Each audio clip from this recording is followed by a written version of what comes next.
There are, across the country, I think, some encouraging signs of hope for local economies.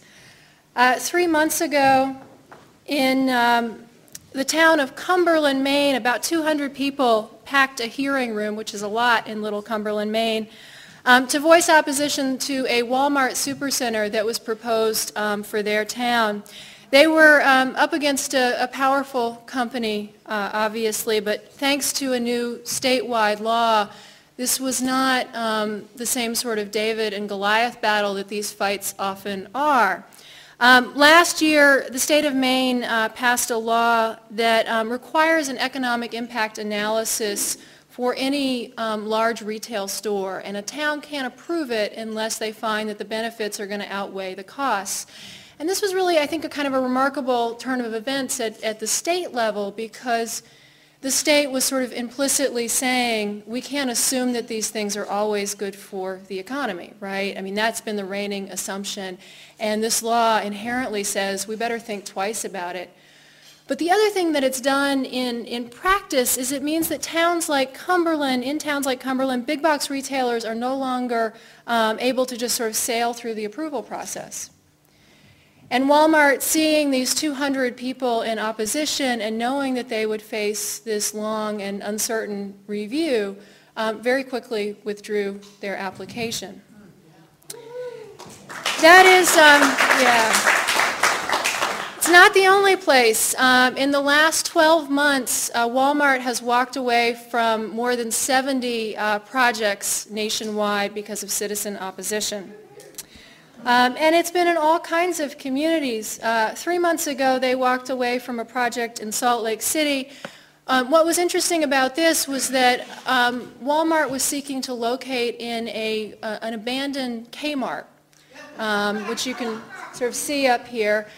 And residents there had decided a couple of years ago that they didn't want to have more big box retail at this abandoned Kmart site. They actually wanted to have neighborhood local businesses like this. And so when they did their master plan, they actually wrote in zoning that calls for this. And so when Walmart showed up, they couldn't automatically go in. They actually had to get a special exception. But the neighbors, stuck by what they had wanted, and they managed to persuade the city council to hold out and to wait for something better to come to this site. One of the reasons I think that kind of sentiment existed in this neighborhood, a big part of why that sentiment existed, was because of the work of a group called Buy Local First Utah, which is an independent business alliance that has about 1,200 members, businesses that are part of it, and they've been doing this Support the Local Economy campaign now for several years, and it's been quite successful. The Salt Lake Tribune, the newspaper there, did a survey recently and found that 3 out of every 4 residents don't want to see any more chains in the city, and that they want the city government to do more to support and strengthen independent businesses. Earlier this year, Logan Hardware celebrated its 4th anniversary. Logan Hardware is an independent hardware store in Washington, D.C., started by a woman, Gina Schaefer, who left some corporate career a number of years ago and didn't really have any hardware or retailing experience, but she hooked up with a co-op, the Ace Hardware Co-op, and they helped train her and figure out how to do this. And they were a little skeptical that she could actually make a go of this store in this urban neighborhood. It didn't have any parking. There were all sorts of things that seemed unusual about it, but it's been very successful, so much so that it's inspired a number of other neighborhood hardware stores in Washington, D.C. She isn't alone. There have actually been dozens of new independent hardware stores that have opened in the last few years. Independent bookstores, during the 1990s, you could count on one hand the number of new independent bookstores that opened in a given year. In the last 3 years, we've had 302 new independent bookstores open nationwide. And as the local food movement grows, we've also had growing numbers of food co-ops and little greengrocers springing up across the country.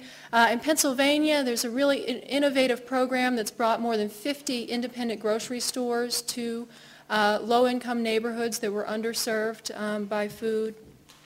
Farmers markets, we have 4,385 farmers markets in this country.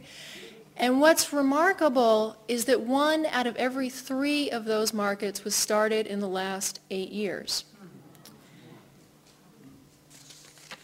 More people also are interested in driving less for their day-to-day errands. Absolutely. Driving this year is down 5% over last year. It's the first time that driving has declined in this country. But what's even more interesting is that there's research now that's been done all across the country that has found that having a locally owned business within walking distance of a house, in this housing crisis, as houses across the country are declining in value, this is an interesting exception to that trend. In many regions, houses that are located within walking distance of a local business have actually held or increased in value. One study suggested that having a local business or business district nearby could add 10 to 20% to the value of your house. So there's something really going on out there, I think, in the consciousness. And there are also independent business alliances and buy local campaigns springing up across the country. There are now these campaigns in about 70 cities and regions around the country, and they're really leading the way in making a case for the local economy. Growing numbers of people are discovering the rewards of doing business with our neighbors and really gravitating to the idea of commerce that's not just taking place in a market, but that is really rooted in community. It would be really hard to overstate the urgency of the task that is before us. Obviously, independent businesses are by no means out of the woods, and there has been this tremendous growth of corporations around the country. I'm encouraged by these signs that we may be seeing the beginnings of a real shift, and I hope that all of you and we can work to really bring this about in a much bigger way. As I said, I think this is an incredibly urgent work.